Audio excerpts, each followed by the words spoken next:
9 August 1968 क्रांती दिन.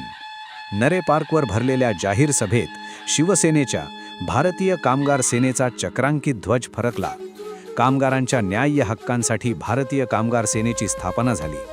वंदनीय हिंदू हृदय सम्राट शिवसेना प्रमुख श्रीमान बाळासाहेब ठाकरे यांच्या आशीर्वादाने संस्थापक अध्यक्ष कमांडर दत्ताजी साळवी यांच्या नेतृत्वाखाली सुरू झालेला भारतीय कामगार सेनेचा हा लढा आदरणीय पक्षप्रमुख श्री उद्धवसाहेब ठाकरे यांच्या मार्गदर्शनाखाली सन्माननीय युवा सेना प्रमुख शिवसेना नेते श्री आदित्यजी ठाकरे यांच्या पाठिंब्याने सर्व निष्ठावंत पदाधिकारी आणि सदस्यांच्या सहकार्याने आजही अविरत सुरू आहे. भारतीय कामगार सेनेचे अध्यक्ष शिवसेना नेते खासदार अरविंदजी सावंत, कामगारांच्या हितासाठी संसदेत गर्जणारा एक बुलंद आवाज, लोकसभेच्या पटलावर त्यांनी मांडलेली ठाम भूमिका आणि त्यांच्या आक्रमक भाषणांमधील काही निवडक अंश. सरकार ये मानने को तैयार नहीं है कि रिसेशन है या स्लो डाउन है. Almost many of the metal industries companies are getting closing down now. अगर वो क्लोज डाउन करते तो हम एम्प्लॉयमेंट की जो जनरेशन करने की बात करते वो भी पर्पस वहाँ डिफीट हो रहे हैं. मेरी आपसे प्रार्थना है कि आपको उसमें खुद को ध्यान देकर इस विषय का निराकरण करना होगा. मैं आपसे प्रार्थना करता हूँ, निजीकरण, उदारीकरण और जागतिकीकरण का कृपया अंधा अनुकरण न करें. ये अंधा अनुकरण हो रहा है. हम पाश्चिमात्य राष्ट्रों को लेकर सारी चीजें ले रहे हैं. उनके पास आबादी नहीं है. इस देश के पास सबसे बड़ी समस्या आबादी है. आप कहो कि चाइना की बात, चाइना में डेमोक्रेसी नहीं है. उसने कह दिया कल को एक बच्चा मतलब एक बच्चा, ये नहीं होगा यहाँ. तो फिर ये जो लोग जिनकी नौकरियां जाएगी, हम रोजगार देंगे कि रोजगार छीन रहे. Mazagon docks ship building company है. इस कंपनी में प्रसाद नाम के सीएमडी आए दिसंबर 2019 को. उसके बाद से लेकर आज तक पिछले 15 महीने में उन्होंने एक भी मीटिंग अपने कर्मचारियों के प्रतिनिधि से नहीं ली. ये ऐसी स्थिति, सभापति महोदय, वहाँ 9 यूनियन है लेकिन वो सभी ने मिलकर एक बार्गेनिंग काउंसिल बनाया है. वो अच्छी बात है, उसको स्वागत करना चाहिए. या प्रधानमंत्री जी कहते हैं सबका साथ, सबका विकास, सबका विश्वास, और वहाँ 15 महीने से एक सीएमडी अपने कर्मचारी से बात नहीं कर रहा है, दूसरे भ्रष्टाचारी मार्ग अपना रहा है. इस तरह से कर रहा है कि उन्होंने सारी चीजें आउटसोर्सिंग कर दी. इसलिए मैं आपके माध्यम से सरकार की तरफ मांग करता हूँ, ये जो सीएमडी नए आए हैं प्रसाद साहब, उनके ऊपर कड़क कार्रवाई की जाए, जांच की जाए, और जो नौसेना के पोत बनाते हैं ऐसी शिप बिल्डिंग कंपनी को सुरक्षित किया जाए, वहाँ के कर्मचारी को सुरक्षित किया जाए. ये मेरी मांग है. भारत पेट्रोलियम कॉर्पोरेशन हो, LIC हो, हमने जो ये सारे सेक्टर्स है उसको प्राइवेटाइज करते जो कदम उठा रहे, वो सिक नहीं है, वीक भी नहीं है, वो सक्षम है, ताकतवर है. और उसी के माध्यम से खास करके पब्लिक सेक्टर बैंक, जिसके माध्यम से आपने जनधन योजना सारी जो गरीब तक पहुंची, वो पब्लिक सेक्टर बैंकों की वजह से पहुंची है. ये तीनों को हम प्राइवेटाइज क्यों कर रहे हैं जबकि सारे प्रॉफिट मेकिंग है, कोई भी सिक नहीं, कोई भी वीक नहीं है. I am telling just, he has asked 3-4 questions in one question. He is a skilled union leader also. You expect and give suggestions also for revival because you have experience of that, and these are welcome. इतने दूर की बात हम सोच रहे, बुरी नहीं है, लेकिन आज की बात तो सोचो. मैं आज कैसे जीऊंगा, इसका लोगों के मन में शंकाएं है और भ्रम पैदा करना ये कोई अच्छी बात नहीं. 60 लाख नई नौकरियों की बात आई. मुझे ट्रेड यूनियन में आप जैसे हम थोड़ा बहुत दर्द है सर, बहुत दर्द है. मैं 2 उदाहरण दूंगा. एक उदाहरण है, अभी आपने एयर इंडिया की बात की, एविएशन की बात की. अब एविएशन एंड हॉस्पिटैलिटी इंडस्ट्री सबसे ज़्यादा कोरोना काल में संक्रमित हुई. अब नौकरियां लाने की बात छोड़ो, कितनी नौकरियां गई वो भी तो बताओ. कभी कितनी नौकरियां गई सर? आज भी मैं थोड़ा ट्रेड यूनियन का काम करता हूँ, मेरे पास रोज मालिक लोगों की एक रिक्वेस्ट आती रहती है, भैया एक काम करो, 29% तनख्वाह कम ले लो या तो लोगों को निकाल डालो. हमने क्या बनाया क्या है? मैडम निर्मला जी, मैं आपसे प्रार्थना करता हूँ, मेरी प्रार्थना है, कभी देखकर वो लेबर लॉ जो बनाए हैं ना, वो इतने गंदे हैं. Casual labour, contractual labour, bonded labour, और वो तो पीरियड वाला 2 बरस का, ये ऐसे 4 बताए हुए हैं। कोई भी परमानेंट नहीं होता, मालिक किसी को परमानेंट करता ही नहीं है। अब वो ऐसी स्थिति में ये लोग जी रहे हैं जिनकी नौकरियां इस कोरोना काल में गई। सोचा कभी उनका क्या हो रहा है? कल कोरोना में जो लोग शहर छोड़कर गए, गांव छोड़कर गए, उसके ऊपर आज मैं नहीं आता हूं, लेकिन कितनी नौकरियां गई। 3 करोड़ की बात करती, 3 करोड़ से भी ज्यादा गई। इस लेबर लॉस ने उनको तो रास्ते पर लाया, उनकी जिंदगी हराम कर दी है। सर आप विश्वास नहीं करेंगे, मालिक 10-10 बरस नौकरी पे हैं, उसको अपॉइंटमेंट लेटर नहीं दिया है। He is coming on duty for 10 years. 10 बरस के बाद में ट्रेड यूनियन ने कहा इसको परमानेंट करो। मैंने उससे पूछा तेरा अपॉइंटमेंट लेटर किधर है? नहीं है सर, ऐसे ही आ रहा हूं। क्यों नहीं कर रहे? ये यूनियन में करेगा। Spice jet company, bond labour थे, बॉन्डेड थे। 31 दिसंबर उनका बॉन्ड खत्म हुआ, न्यू ईयर की गिफ्ट। कल से 463 लोगों को नौकरी से हटा दिया। नौकरियां दे रहे हैं हम 60 लाख। पूछा स्पाइस जेट को आपने कैसे निकाला उनको? बॉन्ड खत्म हुआ। कानून है ना भैया, तुमने प्रावधान किया है, कानून है, बॉन्ड खत्म हुआ, निकाल दिया। अब नहीं लेंगे। क्यों नहीं लेंगे? ये यूनियन बनाते हैं। संविधानिक हक है हमें, हमारा संविधानिक हक भी छीना जा रहा है। संविधानिक हक छीना जा रहा है। आपको बुरा लगना चाहिए, संविधानिक हक छीना जा रहा है। और ऐसी स्थिति में हम लोग कह रहे हैं 60 लाख कर्मचारियों को रोजगार देने की बात करते हो, उस 60 लाख लोगों की बात क्या है? अब कल को जब वो वापस जाएंगे, आप सोचिए ऐसे टेम्पररी जिंदगी जिएंगे, रिटायर्ड होने के बाद क्या होगा? 60 वर्ष के बाद में क्या मिलने वाला है? ईपीएफ पेंशन 1,500 रुपया। पूरे इस वित्त मंत्री की इस अर्थ संकल्प में कहीं भी बुजुर्गों का ध्यान नहीं है। 60 वर्ष के बाद में वो जिएगा कैसे, जब स्वास्थ्य की ज्यादा आवश्यकता होती है? नहीं मिलता उसे कुछ स्वास्थ्य सेवा की बात। जिंदगी भर परमानेंट नहीं। हमारी माजगांव डॉक जैसी सेंट्रल गवर्नमेंट की कंपनी, पब्लिक सेक्टर कंपनी है, उसमें भी टाइम पीरियड के 2 बरस की नौकरियां दी जाती है। अब ऐसे 2-2 बरस, 10-10 बरस हुए, परमानेंट नहीं करोगे? क्यों नहीं परमानेंट करते? कैसे जिंदगी जिएंगे? आपने कभी सोचा है कितने लोगों का रोजगार गया? एयर इंडिया का अपना मुंबई का एयरपोर्ट अदानी ने लिया। अब अदानी ने मुंबई एयरपोर्ट लिया, एयर इंडिया की कॉलोनी में, कॉलोनी के लोगों को नोटिस दी थी खाली करो घर। अदानी ने नोटिस दी, पूरे कॉलोनी के लोगों को दी थी। एयर इंडिया की कॉलोनी, अरे प्राइवेट की बात क्या करते हो? फिर टाटा को देना था, घर से निकालोगे क्या? घर से निकालोगे? अरविंद जी, जिंदगी गई घर में, वहाँ घर से निकाल रहे। Please don't. वहाँ घर से निकालने की बात है। दूसरों के ऊपर इल्जाम लगा कि तुम नहीं छूट सकते, 7 बरस तुम्हारी सत्ता है। जाने वो कैसे लोग थे जिनके विश्वास को विश्वास मिला, हमने तो बस कलियां मांगी, कांटों का हार मिला। धन्यवाद सर, नोटबंदी, लॉकडाउन, निजीकरण और श्रमिकों के बनाए हुए कानून के तहत हमारे कर्मचारियों बहुत सारे हताश हैं। बहुत दुर्भाग्य है कि जो कानून में प्रावधान किए, जिंदगी भर उसी तनख्वाह पे काम करना है। लोगों को नौकरियां नहीं, बेरोजगारी बढ़ रही है। और उसी में हमारे मुंबई शहर में जो टेक्सटाइल था, वो टेक्सटाइल इंडस्ट्री में आज हम इतनी अव्यवस्था, जो कितने सालों से बोल रहे हैं हम, 7 साल से बोल रहा हूँ मैं, कि या वहाँ के जो मिल मजदूर है वो बार बार सरकार के पास मांग कर रहे हैं कि मिलों को शुरू करिए। और दूसरी तरफ वो भी मांग हो रही है कि मिलों की जो इमारतें हैं, पुरानी इमारतें सर 100 साल पर ढहने को आई है, उसका पुनर्विकास भी नहीं होता, न मिल शुरू कर रहे हैं। और जो रोजगारी की विषय है, दोनों तरफ से देखेंगे, अगर पुनर्विकास करना इमारतों का, जो निवासी इमारतें है और जो मिले हैं उसका भी पुनर्विकास करोगे तो रोजगार उपलब्ध होगा। दोनों में भी सरकार निर्णय नहीं ले रही है, ना निवासी इमारतों का ले रही, न जो मिले बंद है उसको, थोड़ी चालू थी, अभी कोरोना के समय में थोड़ा डाउन था, कहने लगे धंधा नहीं है। अब धंधा शुरू हुआ तो शुरू नहीं कर रहे। इसलिए मैं आपके माध्यम से प्रार्थना करता हूँ, एक दिन किसानों जैसा सब, कल तो 2 दिन हड़ताल तो हुई है, इतना बुरा दिन नहीं आए कि श्रमिक भी रास्ते पर आ जाए। जो कानून बनाए हैं वो कानून से उनकी जीवन में अनिश्चितता आई है। मैं प्रार्थना आपके माध्यम से करता हूं कि नेशनल टेक्सटाइल कॉरपोरेशन की जो मिलें वहाँ बंद पड़ी है उसका पुनर्जीवित करो, जो इमारतें ढहने को आई हैं उसको भी पुनर्विकास करो। ये मेरी आपके माध्यम से प्रार्थना है। कर्मचारी बेरोजगार, कितनी बेरोजगारी बढ़ी, और PSUs have been destroyed। ध्वस्त कर दिया सभी सार्वजनिक उद्यमों को, नौकरियां कहाँ हैं? अब नौकरियां सरकारी नहीं और पीएसयू में नहीं रही तो आरक्षण कहाँ रहेगा?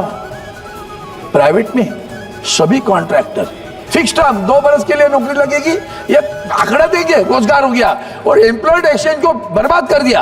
एम्प्लॉयड एक्सचेंज एक्ट आज भी है, उसको रिपील नहीं किया है, इनको नहीं पता, तो बस वो चल रहा है। लोग बेरोजगार घूम रहे, नौकरी नहीं है, रोजगार नहीं है।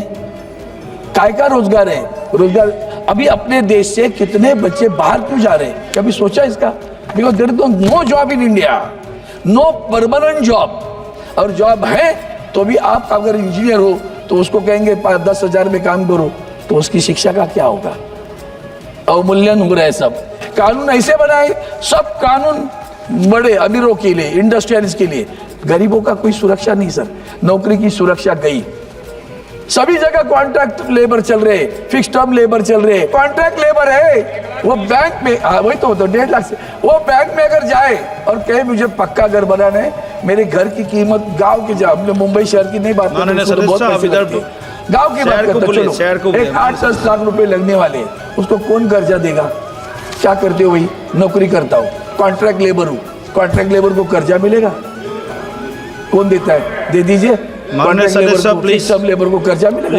सर ये ध्वस्त हो रहा है, इसमें व्यवस्था ध्वस्त। उन्होंने जो शब्द प्रयोग किया ना, न्यायपालिका, विधायिका, ये व्यवस्था है, व्यवस्था ध्वस्त कर रही है। सर कटा सकते हैं लेकिन सर झुका सकते नहीं। अपने आजादी को हम हरगिज मिटा दे सकते नहीं। क्या मुंबई ने आपका गुनाह किया? मुद्रा के लिए, मुद्रा बंदर के लिए मुंबई का विकास रोका है क्या? मुंबई बंदरगाह का विकास क्यों नहीं करते हो? माननीय महामहिम राष्ट्रपति जी को मुंबई बंदरगाह मालूम नहीं है, वार्ड 1 याद आया, मुंबई बंदरगाह का विकास नहीं याद आया। यही तो दुख है, खेद प्रकट करता हूं। क्यों नहीं तुम्हें लगता सबका साथ सबका विकास? सबका विकास में मुंबई नहीं आती, सबके विकास में महाराष्ट्र नहीं आता। महाराष्ट्र सारी कंपनियां लेके गुजरात में जाते हो, विकास की बात याद नहीं आती?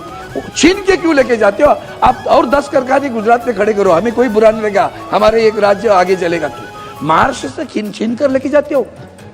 मुंबई पूरे विश्व में जानती है कमर्शियल सेंटर है, IFSC international financial service centre, उसका ऑफिस वहां बनने वाला था मुंबई में। गुजरात गिफ्ट सिटी को गिफ्ट दे दिया आपने, सारे कारखाने वहां लेके गए आप। ये विकास समान विकास है? सबका साथ है, सबका विकास है? बहुत गंभीर हूँ, बहुत दुखी भी हूँ, क्योंकि ये सरकार बार बार बता देती है कि हम कैसे धनवानों का प्रति सुरक्षा करते हैं, उद्योजकों की सुरक्षा कैसे करते हैं, न कि मजदूरों की करते हैं। मुझे बहुत दुख है कि मैं जब मंत्री था तभी भी ये लाने की कोशिश हुई थी। तब मैंने आदरणीय प्रधानमंत्री से कहा कि गलत होगा, पता नहीं, उस वक्त उन्होंने मुझे आदर भाव से कहा कि ये गलत है, अभी नहीं लाना, सावंत जी से बात करके लाना। अब फिर भी जैसे मैंने दे दिया, वापस आ गया। और आज इस पे जो भी प्रावधान है वो इतने डेंजरस है कि आगे चलकर ये जो तीनों कानून आप रिपील कर रहे हो ना, trade union act, industrial employment standing orders act 1946, trade union act 1926, the industrial dispute act 1947, the industrial relation code 2000। इसमें से क्या परिणाम हुआ है कभी आपने देखा है कि नहीं? मुझे मनसुख मांडविया मेरे मित्र हैं, मैं बहुत व्यथित अंतकरण से बोल रहा हूँ, क्योंकि मैं भारतीय कामगार सेना का अध्यक्ष हूँ। वंदनीय शिवसेना प्रमुख बाला साहब ठाकरे जी ने इसका निर्माण किया कि लोगों को रोजगार मिले, नौकरियां मिले, और आगे चलकर आदरणीय उद्धव जी ठाकरे साहब ने उसको इतना प्रभावित किया कि सबको सुरक्षा मिले। आपने दोनों भी हटा दी। नौकरी मिलना तो मतलब आज आप देखोगे पब्लिक सेक्टर्स, आप देखिए हमारी गवर्नमेंट और पब्लिक सेक्टर में नौकरियां होती थी, छाती पे हाथ रख के कह सकते हैं बैंकों में नौकरी बढ़ गई, इंश्योरेंस में नौकरियां बढ़ गई, टेलीकॉम में क्या अवस्था है, एमटेल जिंदा है कि मुर्दा है पता नहीं चल रहा है। जब 30,000 दो लोग वहाँ काम करते हैं, मैं खुद वहाँ नौकरी करता था, आज 400 लोग हैं उसमें मुंबई शहर में, सारा प्राइवेटाइजेशन, हर एक चीज कॉन्ट्रैक्ट पर। मैडम जी आपको पता है कि 3 खास करके कैजुअल, एक है कैजुअल लेबर, दूसरा होता है कॉन्ट्रैक्ट लेबर और तीसरा होता है फिक्स टर्म लेबर। आपने कभी सोचा आपके नेवल डॉक में, मैंने बताया था रक्षा मंत्री ने जवाब दिया, अब तक नहीं हुआ है, 20-26 साल कैजुअल लेबर, कैजुअल का मतलब क्या है भाई, इसको फर्नीचर बनाना है, काम हो गया, खत्म हो गया, कैजुअल काम खत्म हो गया। 26 बरस तक, 20-20 बरस तक लोग कैजुअल लेबर है। नेवल डॉक गवर्नमेंट ऑर्गेनाइजेशन आज तक उनको परमानेंट नहीं किया। सबसे बड़ी दुख की बात यही है। कॉन्ट्रैक्ट लेबर, मैंने अभी एक एग्रीमेंट कर दी, तो एग्रीमेंट एक कंपनी का नाम है, उस कंपनी का 232 कर्मचारी है। मैंने पूछा कॉन्ट्रैक्ट कितना है, 2500 कर्मचारी कॉन्ट्रैक्ट लेबर पे काम कर रहे हैं। उनके जीवन मान का, उनके भविष्य का कभी सोचा आपने? मैं एक सवाल पूछता हूँ, एक कॉन्ट्रैक्ट लेबर है, हो सकता है किसी अच्छे प्राइवेट सेक्टर में हो या आईटी सेक्टर में हो, उसको अच्छी तनख्वाह मिलती है, चलो 50,000 तनख्वाह मिलती है। वो बैंक में गया, कहा मुझे मकान लेना है, और मकान लेने के लिए उसने कर्जा मांगा। मैडम जी, बैंक कहेगी दे देंगे, अच्छी तनख्वाह आपको। बाद में पूछेंगे आप परमानेंट हो, तो पूछेगा नहीं, I am on contract, so will not get the loan. पक्का घर जिंदगी भर नहीं होगा, जिंदगी भर नहीं होगा। आज पता है आपको, इन्फोसिस, विप्रो, टीसीएस, अभी अमेजॉन, सभी ने कर्मचारियों को निकाला। क्या हुआ, कभी सोचा उसका कि जो कर्मचारी वहां काम करते थे और मतलब इंजीनियर्स थे, वो अच्छी नौकरी भी, अच्छी तनख्वाह मिल रही थी उनको। बहुत सारे लोगों के लव मैरिज हो गए, दोनों की तनख्वाह अच्छी है, मकान ले लिया, बड़े भर ले लिया, फ्लैट ले लिया, शादियां हुई। अब ऐसी परिस्थिति आई है, जो कुछ बचे उनको कहते हैं 50% तनख्वाह पे काम करो, और वो तनख्वाह लेकर अभी कर्जा कैसे वापस करेंगे? कभी सोचा उसका घर जो लिया है उसका लोन वापस करेंगे? आपने हर एक को असुरक्षित कर दिया। सबसे बड़ी बात है कि हक तो छीन लिया, असुरक्षित भी कर लिया। फिक्स टर्म पे क्या होता है पता है आपको मैडम? 2 बरस के लिए मैं नौकरी लग गया, मैसगांव नाम लेके गए तो सरकारी उद्योगों की। फिक्स टर्म पे लोग 7-7 बरस है, मतलब 7 टर्म हो गया, तब तो 14 बरस सर्विस हुई। 14 बरस के बाद में परमानेंट नहीं हो रहा है, फिर कहते एग्जाम दे दो, कुछ जितनी वैकेंसी उतनी ले लेंगे।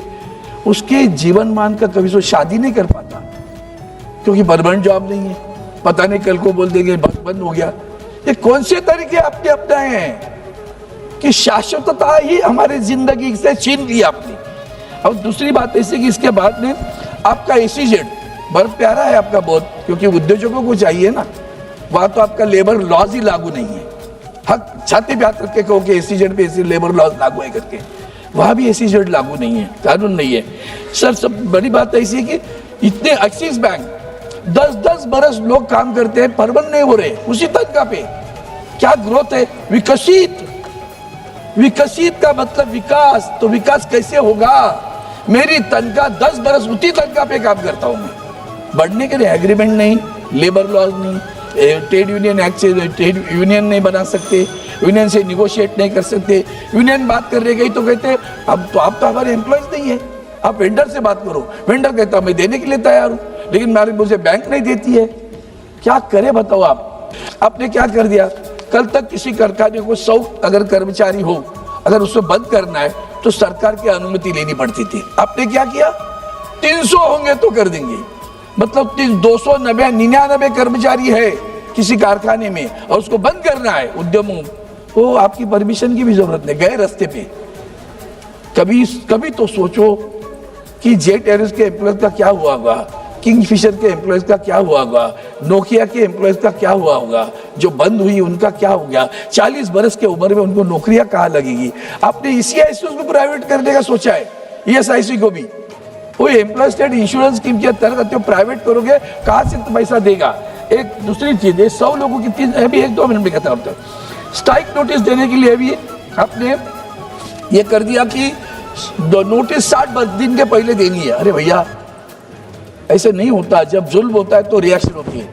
न्यूटन्स का लॉ है, action and reaction is equal and opposite. If the action of the management is wrong, the reaction is bound to be happen in the company.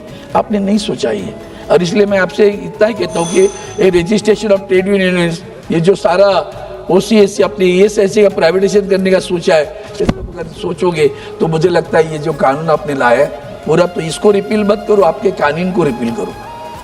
आपने जो लाया ना उस कानून को ही रिपील करो। हमारे जो पुराने हक दिए थे, हमारे कर्मचारियों का, मजदूरों का हक छीनने का जो कानून आप लाए हो, उसका मैं निषेध करता हूँ। और मैं चाहता हूँ सरकार अंतर्मुख होकर पुनः दोबारा सोचे, क्या नौकरियां उपलब्ध है? रोजगार शब्द प्रयोग करते हो आप लोग, रोजगार और नौकरी में परत वो शाश्वत होती है। शाश्वतता से अशाश्वतता में लेके जाने वाला आपका कानून, उसका मैं निषेध करता हूँ, मेरे विचार व्यक्त करता हूँ। धन्यवाद।